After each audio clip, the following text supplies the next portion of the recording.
Vous êtes à la source de l'actualité. À toutes et à tous, bonsoir. Bienvenue, les grandes articulations. Organisation des futures élections, le service spécialisé souhaite aller vite et bien. Un comité interparti est mis en place. 126 partis politiques participent au lancement de la structure. C'est un espace dédié au dialogue et à la concertation. Électrification de Kalinko dans Dinguiraï, c'est pour bientôt. Déjà, les travaux sont en cours. Début de satisfaction pour les bénéficiaires. Une initiative présidentielle à travers des partenaires au développement. Anzele Corée, la culture renaît de ses cendres, les troupes artistiques notamment sur place. L'orchestre Nimba Jazz reçoit de nouveaux instruments de musique. Ambition affichée par le département des tutelles, valoriser le patrimoine culturel. C'est tout pour les titres. À présent, le contenu de ce décret. Décret D-2025-0144 PRG CNRD SGG portant nomination des hauts cadres au ministère de l'administration du territoire et de la décentralisation. Le président de la République, vu la charte de la transition, décrète. Article 1er. Les hauts cadres dont les prénoms et noms suivent sont nommés dans les fonctions ci-après au ministère de l'administration du territoire et de la décentralisation. 1. Conseiller principal, Dr Mamadi Yamouri Kondé, administrateur civil, matricule 592 721F. 2. Conseiller politique, Monsieur Aziz Diop, administrateur civil, matricule 583 152 R. 3. Conseiller juridique, Dr Khalil Aïssata Keïta, enseignant-chercheur, matricule 337 497 V. 4. Conseillère chargée de mission, Madame Nansira Sandiana Kamara, administrateur civil, matricule 322 900 H. 5. Conseiller chargé de la gouvernance territoriale participative, Monsieur Ousmane Sako, administrateur civil, matricule 585 890 Q. 6. Inspecteur général, Messieurs Cécélois, juriste, matricule 198 269 S. 7. Inspecteur général adjoint, Messieurs Mamoudou Kondé, économiste, matricule 242 208 E.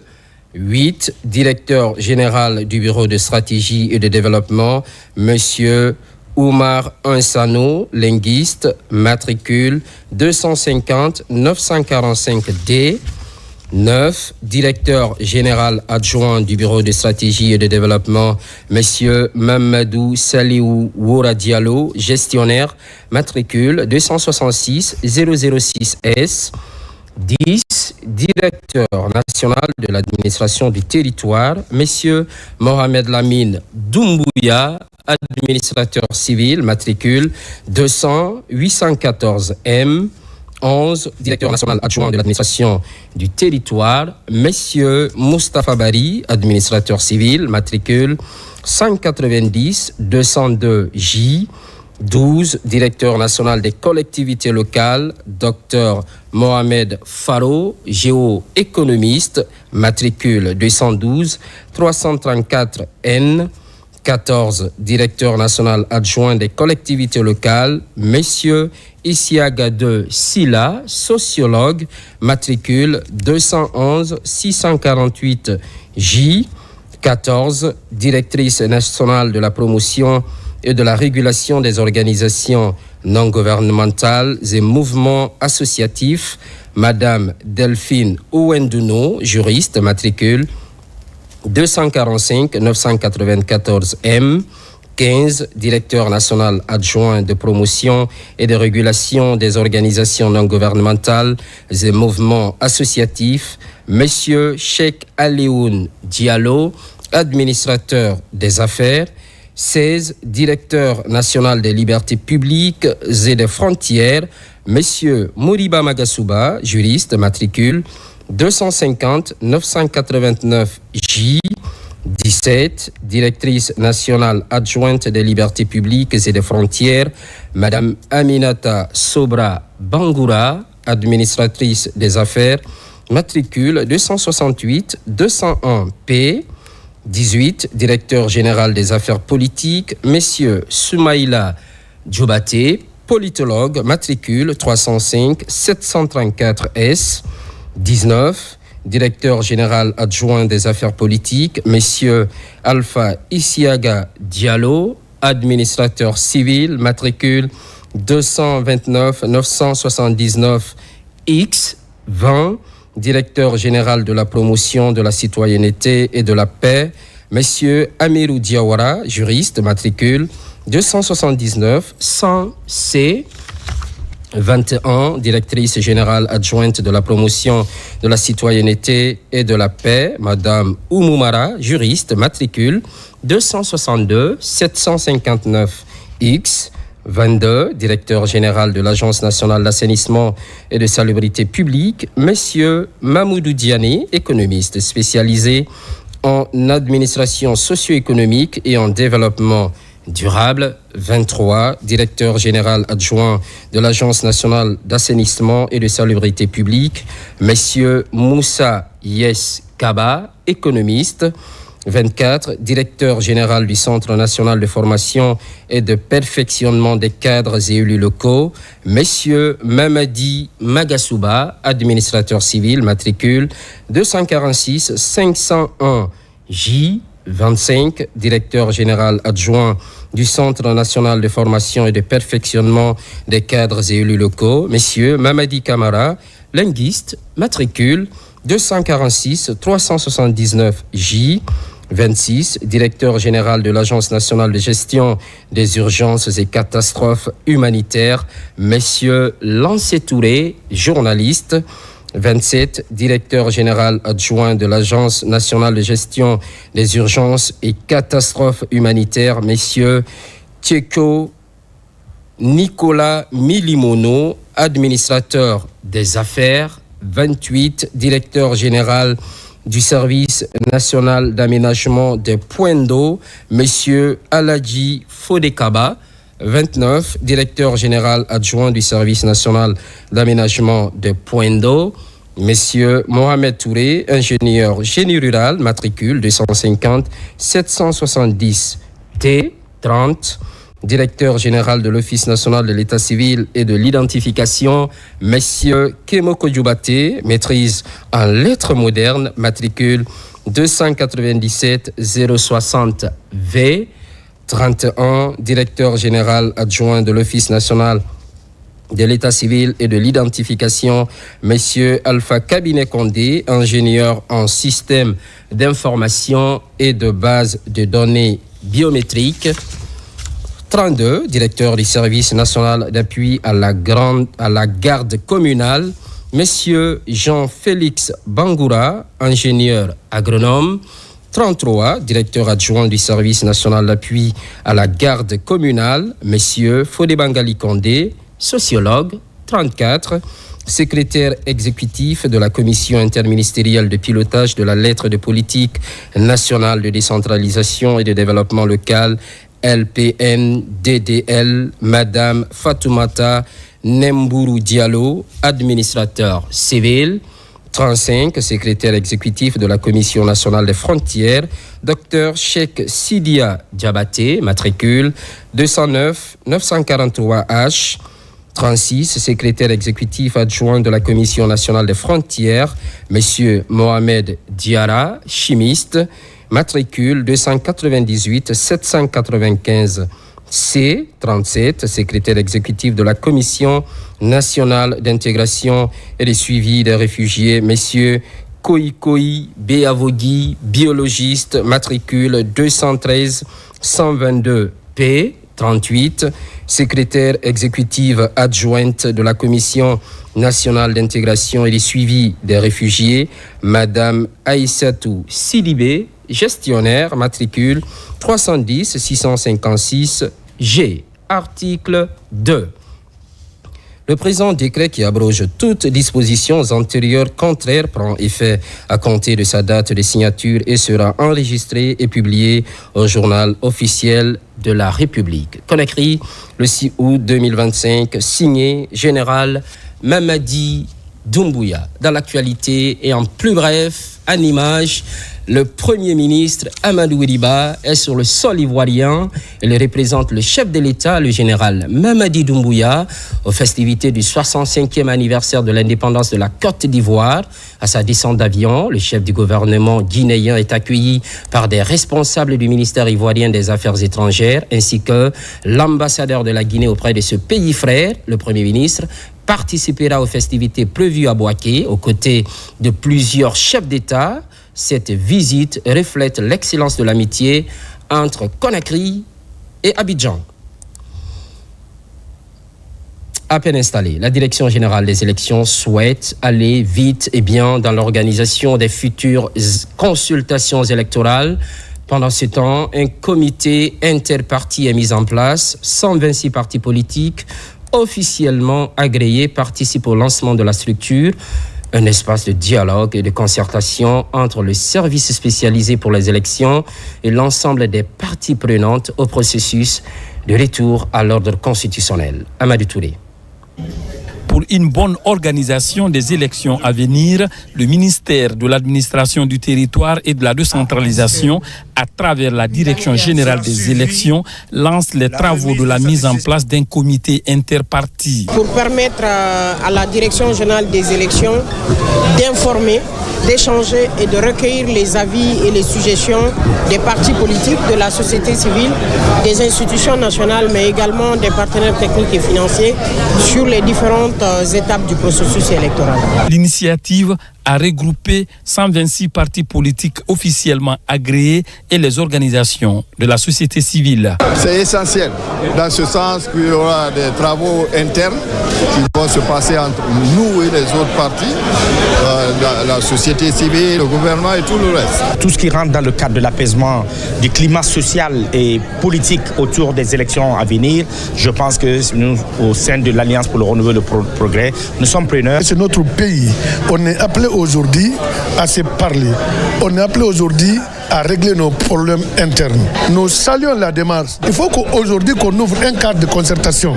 Le comité qui sera mis en place à l'issue de ces travaux va également être un cadre de concertation technique entre la Direction générale des élections et les partis politiques concernés pour les futures échéances électorales. Nous posons ainsi les jalons de l'inclusivité, de la transparence et de l'intégrité du processus électoral pour un retour à l'ordre constitutionnel.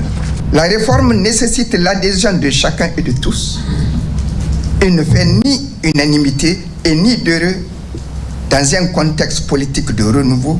Nous vous invitons à travailler ensemble et dans la bonne collaboration avec mon département à mettre en place ce cadre technique où chaque acteur trouvera sa place.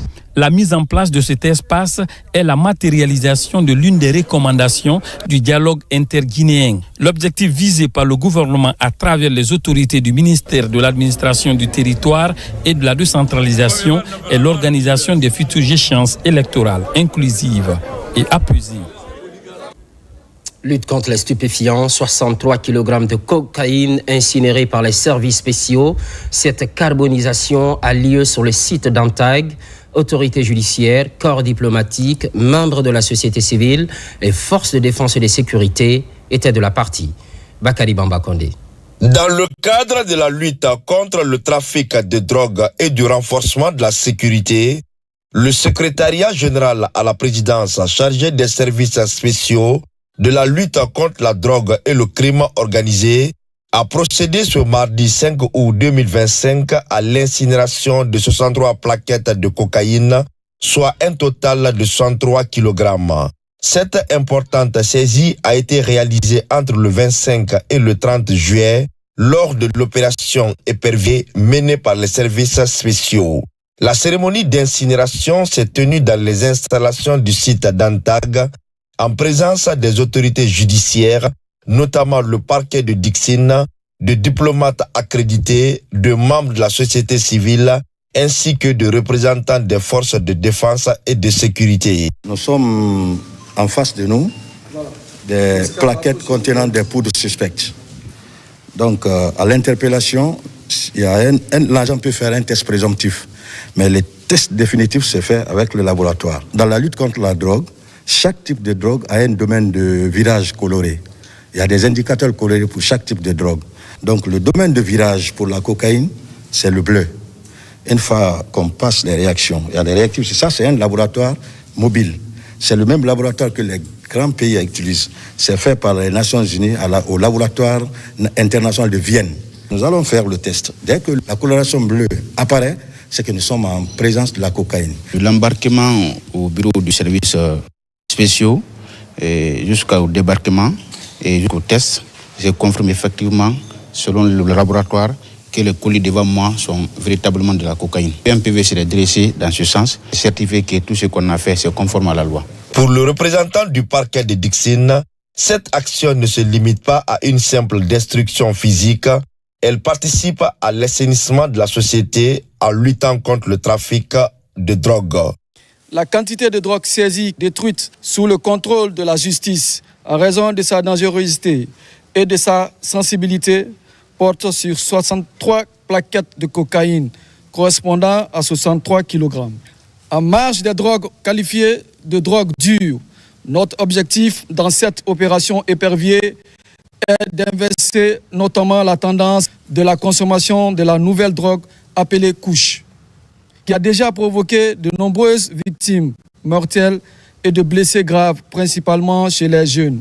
C'est vraiment un signal fort des autorités et qui prouve à suffisance que, franchement, nous, en tant qu'acteurs de la société civile, nous sommes convaincus que la lutte qui est engagée par les autorités pourrait davantage atteindre l'objectif. Cette opération s'inscrit dans le cadre de la refondation de l'État en matière de sécurité, conduite sous le leadership du président de la République, son Excellence le général Mamadi Doumbouya. Les services spéciaux voient en cette incinération un acte pédagogique.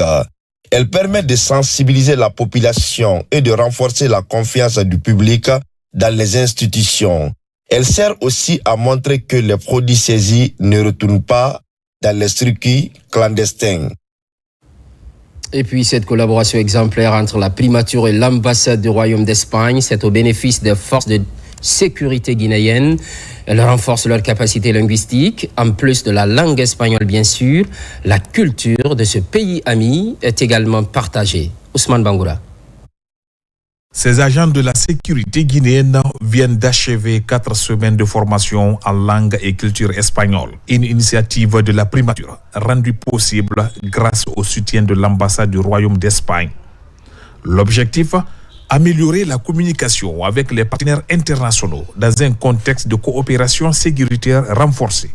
Cette formation nous laisse un souvenir positif. C'est pourquoi nous souhaitons pouvoir parfaire cet apprentissage dans un futur très proche à travers un programme plus vaste et mieux adapté. La cérémonie de clôture s'est déroulée en présence de l'ambassadeur d'Espagne, M. Ángel Antonio, a salué l'engagement des autorités guinéennes en faveur du dialogue interculturel et du développement des compétences. Ces cours d'espagnol, son objectif n'est pas seulement que vous connaissiez la langue et la culture espagnole, mais aussi qu'on puisse aussi collaborer avec les défis globaux qui nous affectent à tous. Bien sûr, le changement climatique, la lutte contre la désinformation, la traite des personnes humaines. Donc, je pense que ce type d'initiative contribue, bien sûr, à faire cette lutte commune qu'on est censé faire ensemble. Nous sommes à la 4e formation au niveau du Centre national de coordination des mécanismes d'alerte et de réponse aux risques sécuritaires pour un développement de capacités linguistiques pour permettre à nos cadres à participer à d'autres activités qui ne soient pas seulement de la langue, mais d'autres activités d'apprentissage, de spécialisation. Représentant le Premier ministre, chef du gouvernement, le directeur de cabinet de la primature salue une expérience enrichissante tant sur le plan professionnel que personnel. Il faut ici tirer chapeau pour les apprenants, pour avoir accepté de se surpasser, d'apprendre. Non seulement vous avez vos charges administratives, au même moment vous êtes en train d'apprendre, mais je crois que vous méritez la confiance de vos hiérarchies respectives. Et là, vous devez être félicité dans ce cadre-là. En misant sur la formation linguistique, Les autorités guinéennes renforcent non seulement les capacités opérationnelles de leurs agents, mais affirment aussi leur volonté de s'inscrire pleinement dans une coopération internationale, dynamique et ouverte sur le monde hispanophone. Enseignement supérieur. À l'ISAB de Farana, de nouveaux programmes d'ingénierie sont en réflexion. Déjà, des anciens chercheurs s'intéressent au référentiel de formation. L'objectif est précis, booster le secteur agropastoral. Ibrahima Oulenfofana, correspondance. À l'ISAB de Farana, l'heure est à la refonte des programmes. Pendant 2 jours, enseignants et responsables pédagogiques planchent sur une réforme majeure. La mise en place d'un cursus d'ingénierie sur 5 ans axé sur le développement agropastoral, une étape clé pour former des cadres capables de répondre aux défis du pays dans ce domaine stratégique. Cette réforme majeure permettra à l'ISAB de répondre efficacement aux attentes des Guinéens en matière de formation des cadres concepteurs de haut niveau, mais aussi de s'insérer dans la vision du programme Simandou 2040 à travers son axe Simandou Academy. Nous avons travaillé 2 jours durant pour trouver à peu près le modèle d'ingénierie qu'il souhaite mettre en place, de manière à ce que ce modèle soit aligné au modèle d'ingénierie dans le domaine de la sous-région, mais aussi à ce que ce modèle soit aligné aux priorités socio-économiques de développement de notre pays.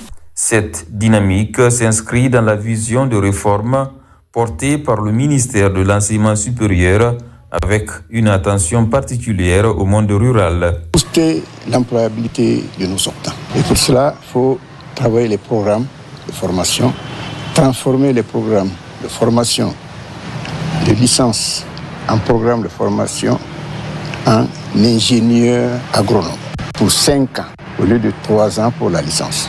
Nous pensons qu'il fallait qu'ils soient des ingénieurs, des concepteurs des programmes par rapport à ces filières. Tous les 5 départements de l'ISAV sont concernés. Une innovation qui marque la transition de l'Institut, passer de licences professionnelles à des formations d'ingénierie de niveau Bac plus 5. Place à la Journée internationale des femmes africaines. Le secrétariat général du gouvernement se joint à la commémoration. Plusieurs femmes des départements sectoriels se retrouvent. Thème débattu, leadership féminin et innovation au cœur de la gouvernance publique. Le projet de nouvelle constitution n'est pas exclu. Aboubakar Djabi. Au secrétariat général du gouvernement, la célébration de la Journée internationale des femmes africaines s'est déroulée sur fond de reconnaissance des œuvres réalisées par la gente féminine dans la société guinéenne. Ici, cette journée est consacrée sur les mécanismes innovants, susceptibles de contribuer davantage à la promotion de l'égalité des sexes et des droits. D'où son thème, leadership féminin et innovation, au cœur de la gouvernance publique. C'est une journée qui marque la participation de la femme dans la lutte des indépendances. Aujourd'hui, nous la célébrons au secrétariat général du gouvernement pour mettre en valeur les compétences féminines, les former en leadership pour que ces femmes puissent s'affirmer et accepter leur place dans l'administration publique. Aujourd'hui, nous allons aussi parler du projet de nouvelle constitution, toucher les articles qui parlent de la femme, qui parlent des enfants et des personnes vulnérables. C'est la journée internationale de la femme africaine. Donc on a abordé cette thématique pour montrer réellement le rôle de la femme dans la gouvernance publique en Afrique, de façon générale et particulièrement en Guinée. Cette célébration constitue une tribune d'échange d'idées pour se pencher sur le rôle majeur des femmes dans les processus de prise de décision. Une occasion pour le ministre secrétaire général du gouvernement d'expliquer le contenu des textes de la nouvelle constitution. C'est une continuité parce que le chef de l'État a décidé de reconnaître le rôle majeur que pouvait jouer dans le développement économique de notre pays. D'ailleurs, la constitution, le projet de constitution qui nous réunit et qui nous rassemble a innové en mettant un droit constitutionnel d'accessibilité des femmes à la gestion de la chose publique, en reconnaissant qu'au minimum 30% des femmes, au moins 30% des femmes auront accès aux postes de direction de l'action publique. Ces femmes issues de plusieurs secteurs d'activité sont mises en avant dans la politique nationale du pays. Elles sont soutenues par le service genre et équité de ce département ministériel pour mobiliser la gente féminine afin de contribuer à l'épanouissement des communautés guinéennes. À présent, ce communiqué de la Haute Autorité de la Communication. La Haute Autorité de la Communication, HAC, constate avec préoccupation la transformation de plusieurs relais de radiodiffusion privés en des stations de production et de diffusion de surcroît gérées et animées par des personnels non professionnels à l'intérieur du pays. Ce qui constitue une violation flagrante des cahiers de charges et des conventions d'établissement signées entre ces radios privées et l'État. La HAC rappelle aux promoteurs de radiodiffusion privée qu'un relais se borne à répéter le signal d'une station de radio d'origine dans une zone qui n'est pas couverte de manière adéquate par elle. Par conséquent, la HAC demande aux promoteurs de radiodiffusion privée concernés de se conformer au contenu des cahiers de charges avant le 31 août 2025. Passé ce délai, la HAC procédera à leur fermeture conformément aux articles 1er, 49 et 52 de la loi organique numéro 2020 0010 AN portant attribution, composition, organisation et fonctionnement de la Haute Autorité de la Communication HAC de la République de Guinée. Conakry, le 6 août 2025, pour la Haute Autorité de la Communication, le président Boubacar Yassine Diallo. Projet de nouvelle constitution, la Direction générale des douanes poursuit la vulgarisation à Cancan. Les soldats de l'économie sont édifiés sur les innovations. Djamokaba, explication. Loin des bureaux et frontières dans la savane guinéenne, les soldats de l'économie se donnent rendez-vous à Cancan pour une cause nationale. Au cœur de la rencontre, l'appropriation du contenu du projet de nouvelle constitution. Quelque chose qui vous rassemble.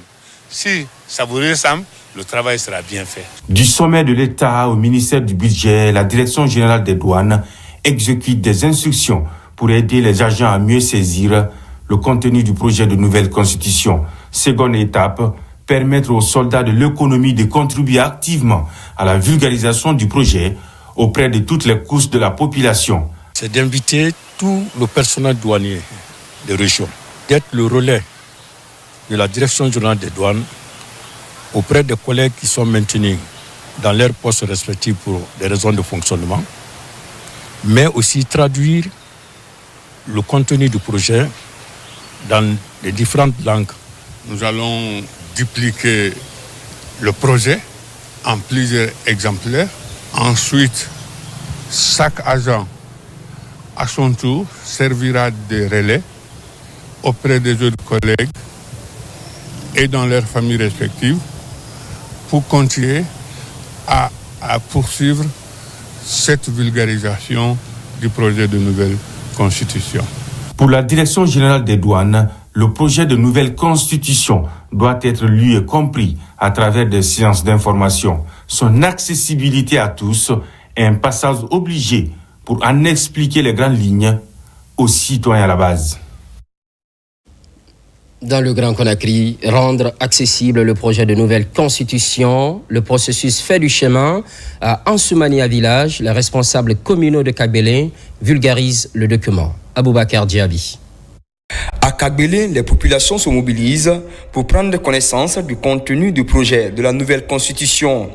La rencontre est initiée par les autorités communales de Kagbélé pour mieux outiller les populations sur les innovations du projet de la future loi fondamentale. Nous avons travaillé conséquemment et nous avons pu parcourir cette nouvelle constitution et sur ce tomber sur les points, surtout les nouveautés, sur le plan de la santé, sur le plan de l'éducation et ainsi de suite. Parce que là, c'est une constitution qui rassemble et qui nous ressemble. Cette constitution-là est venue pour les Guinéens. Tout le monde a sa part dedans. Nous devons vulgariser ça pour que chacun se retrouve dedans. Et après nous allons instruire aussi les quartiers. Ils n'ont qu'à aussi former les mêmes délégations pour aller voir les secteurs. Pendant plusieurs heures, les conseillers communaux se sont relayés pour mieux expliquer les différents articles du projet de la nouvelle constitution. La nouvelle constitution, il y a beaucoup de choses qui sont dedans vraiment, qui est vraiment initiatif. Et avec ma population Soumania Village aussi, ils ont été contents pour la nouvelle constitution. Cette rencontre a permis aux populations de la commune de Kagbélé de mieux comprendre le contenu du projet de la nouvelle constitution. Elles pourront désormais à leur tour vulgariser le projet de la future loi fondamentale. Au même moment, une nouvelle approche est développée par le Secrétariat général des affaires religieuses. Il s'agit de l'implication des leaders religieux. La mosquée centrale de Kaporo a été choisie pour expliquer le contenu du projet de nouvelle constitution. Marwan Kamara. À la mosquée centrale de Kaporo, la campagne de vulgarisation du projet de nouvelle constitution est lancée. Elle va toucher les leaders religieux des 13 communes de la capitale. Cette première étape rassemble des imams venus des communes de Ratoma, de Lambani et de Somfonia. Son objectif est d'amener ces religieux à s'approprier le contenu de la nouvelle constitution afin qu'ils puissent mieux expliquer aux populations. Le programme est piloté par le secrétariat général des affaires religieuses. Il était de mon devoir de venir remettre ce projet de constitution aux imams, aux prédicateurs musulmans. Et d'autres jours, et nous allons continuer sur toutes les 13 communes de Conakry. Et aussi, nous allons rencontrer toutes les dénominations chrétiennes afin que tous les religieux, les entités religieuses soient consultés au même titre et qu'ils participent non seulement à sa vulgarisation, mais aussi formuler des prières pour que le vote même se passe dans les meilleures conditions. Au cours de cette première journée, plusieurs dispositions ainsi que des innovations qu'introduit ce projet de nouvelle constitution sont expliquées aux participants. Et ils seront désormais des relais pour une vulgarisation à grande échelle. Inch'Allah, dans les mosquées, dans les églises, on va parler avec les gens, on va discuter avec les gens pour vulgariser ce projet-là. Ces séances de sensibilisation et d'information sur la nouvelle constitution sont suivies par la lecture du Saint-Coran pour la paix et la réussite de la transition. Elles vont s'étendre sur les autres communes afin de toucher le maximum de Guinéens avant le scrutin référendaire. Hors du pays, le projet de nouvelle constitution mobilise les ambassades. En Algérie, la vulgarisation est activée. Il est essentiellement question d'aider les compatriotes à comprendre le texte. Makemed Onzo. C'est un devoir pour toutes les représentations diplomatiques de Guinée de vulgariser le projet de nouvelle constitution de notre pays. En Algérie, l'équipe de l'ambassadeur Abdourahmane Sike Kamara explique à ses compatriotes la qualité de ce document qui nous ressemble. Un exposé qui pousse d'ailleurs des Guinéens établis en Algérie à parcourir le projet dans son entièreté. Qui parle de constitution, parle aussi des règles et des principes de l'organisation qui concernent la situation politique et sociale. Elle garantit aussi les droits et devoirs des citoyens ainsi que les relations différentes des pouvoirs. Donc nous avons reçu ce texte de loi que nous allons aussi lire et essayer de comprendre le contenu avant de passer au référendum. L'ambassadeur Sike revient sur quelques points liés directement aux préoccupations des Guinéens vivant à l'étranger. La garantie de la représentation des Guinéens établis à l'étranger au Parlement. Le contrôle de l'acquisition des grandes étendues des terres agricoles par des entreprises étrangères. L'obligation pour les candidats aux élections présidentielles de participer au débat radio-télévisé. Il est important que le futur président de la République décline son programme.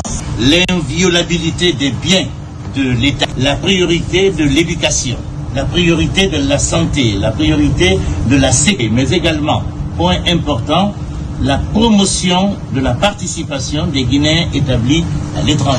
Comprendre le contenu de ce projet de nouvelle constitution avant le 21 septembre, date du référendum, est la mission assignée à nos représentations diplomatiques. On s'intéresse maintenant à la recrudescence des maladies animales. Conséquences immédiates, les têtes de poule, de moutons, de chèvres et de bœufs sont à la baisse. L'inquiétude grandit chez les éleveurs. Un début de réponse est envisagé grâce au consortium SMB Winning.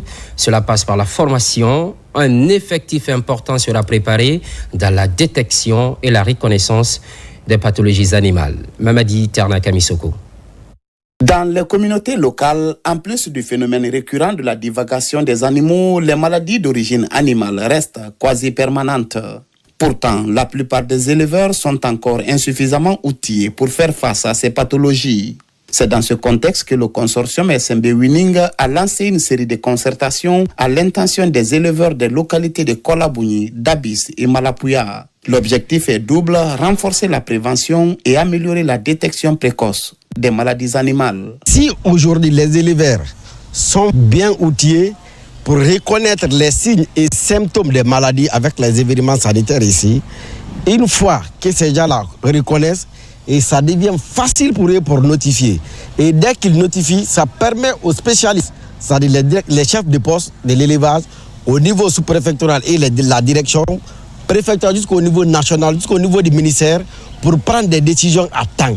Cela permet de renforcer la santé du cheptel. Et qui parle de la santé du cheptel parle aussi de la santé humaine. Parce que si les animaux que nous consommons sont en bonne santé, nous aussi nous serons en bonne santé. C'est un peu la motivation du consortium à toujours assurer la santé publique. Au total, 100 éleveurs du corridor minier bénéficieront de ces concertations gratuites. Cette initiative fait suite à la recrudescence des cas de maladies ayant affecté le cheptel dans la région. Nous sommes assurés davantage que ces problèmes liés à la destruction des champs vont encore beaucoup plus apaiser. Cette action s'inscrit dans le cadre du dispositif de surveillance communautaire mis en place dans la préfecture de Boké. Elle vise à préserver à la fois la santé animale et les investissements, tout en renforçant la cohabitation harmonieuse entre les populations riveraines et les zones d'exploitation. De la santé animale à la santé humaine, riposte contre la malnutrition au dispensaire Saint-Gabriel. Les patients bénéficient d'une assistance alimentaire. Tous des enfants, c'est une contribution de Rotaract Club afin d'appuyer les efforts du gouvernement. Nabilaï Moussa Kamara. À Matoto, le dispensaire Saint-Gabriel, créé depuis 1987, a pour mission d'accompagner les plus vulnérables. Disposant d'un centre de nutrition mais qui peine à prendre en charge les enfants souffrant de la malnutrition, le Rotaract Club de Conakry vient accompagner les efforts du gouvernement et les responsables de ce centre dans le cadre de la lutte contre la malnutrition infantile. Cette assistance permet aux responsables de prendre en charge les enfants souffrant de la malnutrition. Le centre de santé à Saint-Gabriel, c'est un centre de santé guinéen et qui a pour mission de soigner, d'apporter une médecine de qualité aux plus démunis. Et on a ici un centre de nutrition qui permet de suivre et d'accompagner les enfants malnutris. Donc on est très touché d'être accompagné et d'être supporté par des initiatives comme celle du Rotaract, où des jeunes Guinéens viennent soutenir un centre de santé guinéen. On est vraiment ravis de ce club-là. C'est pas la première fois. Surtout que nous sommes à la commune ici, ça fait plus de 10 ans, 15 ans. À chaque fois que nous rencontrons, venons à ce dispensaire-là, il y a beaucoup de dons venant de ce club-là. Ce matin encore, avec cette pluie diluvienne-là, on est venu encore faire un don de lait pour les enfants qui sont mal nourris. Pour assurer une alimentation saine, renforçant le lait maternel, cette action d'intérêt public va réduire le taux de mortalité lié à la malnutrition infantile dans le pays. Le dispensaire Saint-Gabriel Matoto reçoit chaque jour des dizaines et des cinquantaines de femmes dans des conditions souvent critiques. Et pourtant, avec engagement et dynamisme, ils soutiennent ces enfants et ces femmes. Donc, nous avons choisi ce dispensaire afin d'assister le nombre d'enfants et de femmes qui viennent ici chaque jour. En Guinée, selon les statistiques, un enfant sur 4 souffre d'un retard de croissance lié à la malnutrition. Face à la croissance de ce fléau silencieux qui impacte le développement physique et mental des enfants, le Rotaract Club de Conakry continue à agir pour inverser cette tendance. Retour à Boké, toujours avec SMB Winning et pour d'autres actions communautaires cette fois-ci. Remise des taxes superficielles aux receveurs communaux de certaines sous-préfectures. Le fonds doit servir à la réalisation des infrastructures sociales dans les communautés concernées. Cela témoigne du respect du contenu local. Younous Atawel Kamara, confirmation.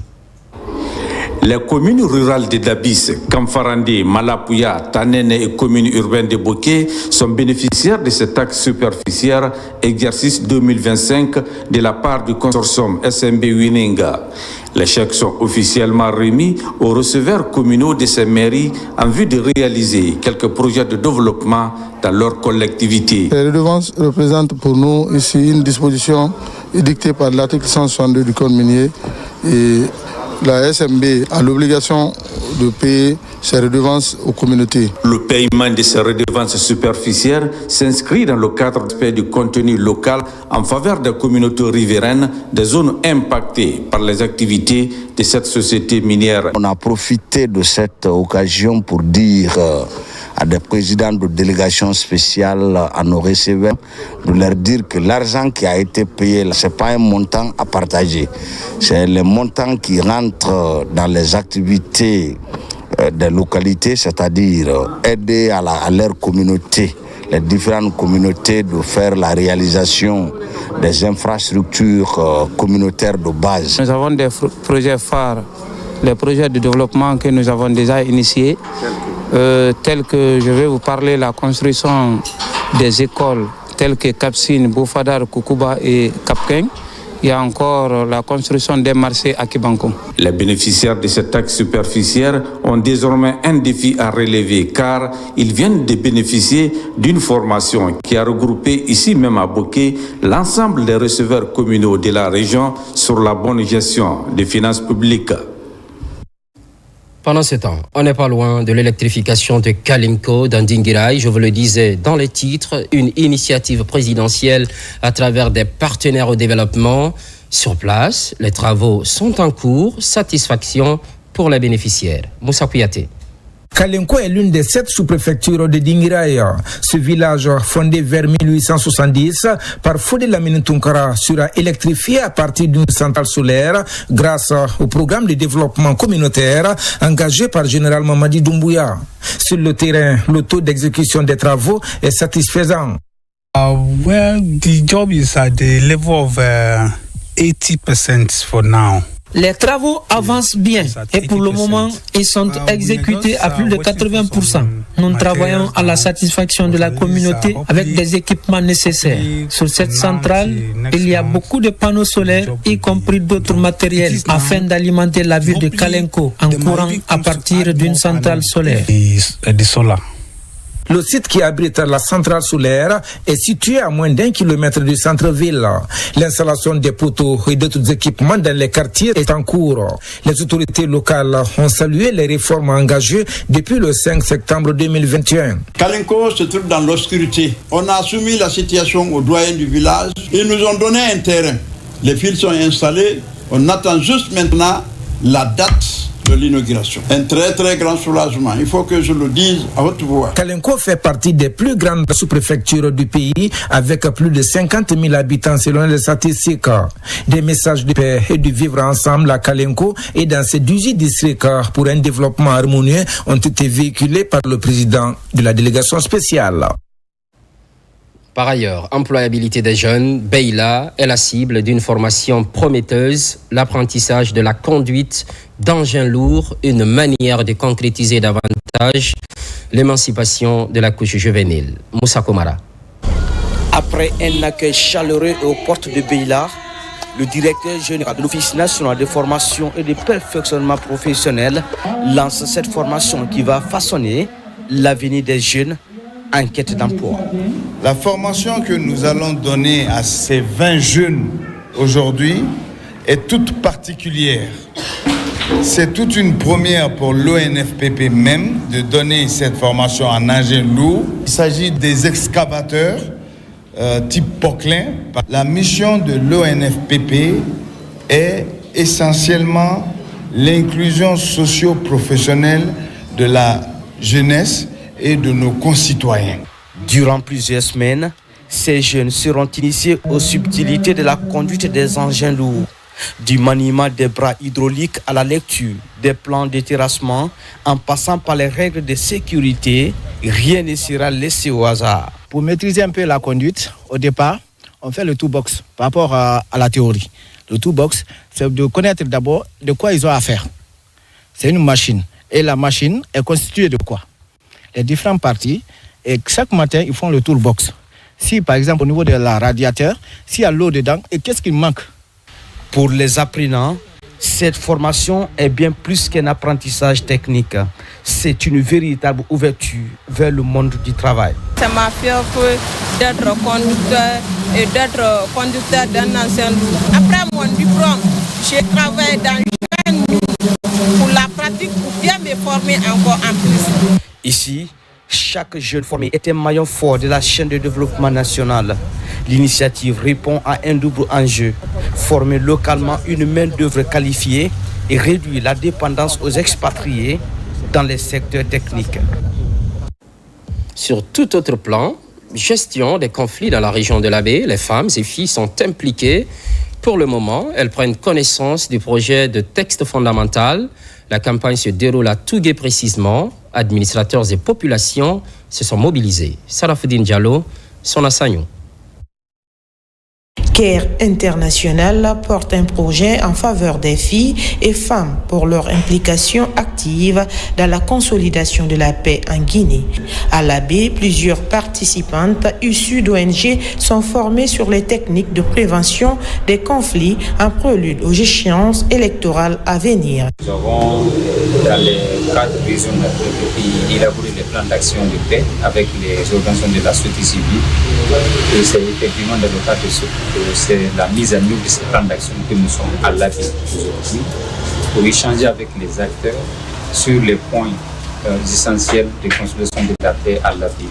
À l'issue de la rencontre, les participantes se disent désormais mieux outillées pour sensibiliser les communautés à l'importance de la paix. Qui parle de paix parle vraiment de développement, et ça, je m'engage aujourd'hui que la paix, toute la région, aujourd'hui nous allons sillonner, faire des sensibilisations pour que vraiment cette région soit un exemple de paix en Guinée. Cette rencontre de ce matin nous a permis de partager nos expériences, de pouvoir faire des propositions consolidées et aussi se préparer à fédérer nos efforts, de travailler dans une synergie pour concourir à l'instauration d'une paix durable. La consolidation durable de la paix reste une priorité pour les autorités guinéennes sous le leadership du CNRD. Un climat apaisé est indispensable à tout progrès. Nous prenons un engagement d'accompagner les femmes à faire la paix dans notre préfecture, mais aussi avec M. le gouverneur de faire la paix vraiment dans notre région. Financé sur 2 ans par le Fonds de consolidation de la paix des Nations Unies, le projet est mis en œuvre dans plusieurs régions du pays par CARE International. Culturellement, c'est un vent de renouveau qui souffle sur Nzérékoré. Cela profite aux troupes artistiques, à la Maison des Jeunes. De nouveaux instruments de musique sont remis à l'orchestre Nimba Jazz, un accompagnement du département de tutelle qui se fixe pour défi valoriser le patrimoine culturel. Lancé Kamisoko. Ce geste du gouvernement s'inscrit dans une politique nationale de revitalisation des formations musicales traditionnelles voulues par le président de la République.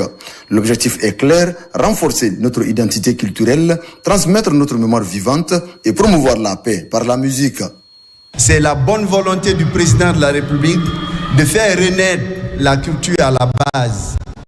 Cette bonne volonté est matérialisée par le ministère de la Culture, du Tourisme et de l'Artisanat. C'est pour permettre à ce que, au niveau local, qu'il y ait une renaissance de la culture à la base, pour que nos traditions, nos chants, nos danses soient valorisées, non seulement au niveau national, mais au niveau international. En soutenant le Nimba Jazz, nous renforçons notre identité et notre cohésion. La musique est langage universel, une arme pour la paix. Nimba Jazz en est illustration vivante dans la région et en Guinée. Cette initiative visant à redonner vie à cet orchestre historique est saluée par les autorités locales. Nous, à l'enfance, quand Nzérékoré est tombé à Conakry pour le festival, mon frère, Dixit Zant, Bellevue, ou l'alentour de Dixit Port 2, les écoles ne dormaient pas. Chacun était là, curieux de voir Nzérékoré et ses accoutrements. Fondé en 1963, le Nimba Jazz de Zérékoré est bien plus qu'un simple orchestre. C'est une institution, un témoin vivant de la richesse musicale forestière qui a traversé des générations en portant haut les mélodies et rythmes forestiers. Avant de finir, ce communiqué multidiffusion du Conseil national de la transition, CNT. Le président du Conseil national de la transition, CNT, a la profonde douleur de porter à la connaissance de son Excellence, Monsieur le Président de la République, chef de l'État, Monsieur le Premier ministre, chef du gouvernement, Monsieur le Président des institutions républicaines, Mesdames et Messieurs les membres du gouvernement, Mesdames et Messieurs les anciens députés de la République, Mesdames et Messieurs les membres du CNT 2010, le décès de l'honorable Mamadou Bilo Kanté, ancien député uninominal de la Baie et ancien vice-président de la Commission des lois. Décès survenu le dimanche 3 août 2025 des suites de maladie. Le corps de l'illustre disparu sera exposé dans la salle de congrès du Palais du Peuple le jeudi 7 août 2025 à partir de 9h30. L'enterrement est prévu au cimetière de Cameroun après la prière de 14h à la Grande Mosquée Faisal. Prions pour le repos de son âme, Conakry, le 6 août 2025, pour le président du CNT, pour ordre la première vice-présidente, Madame Bangoura Hadja Maïmouna Yomouno. Soyez au rendez-vous de la Guinée, notre paradis, terre de richesse et d'innovation. Les programmes se poursuivent, constante fidélité à toutes et à tous. À très vite.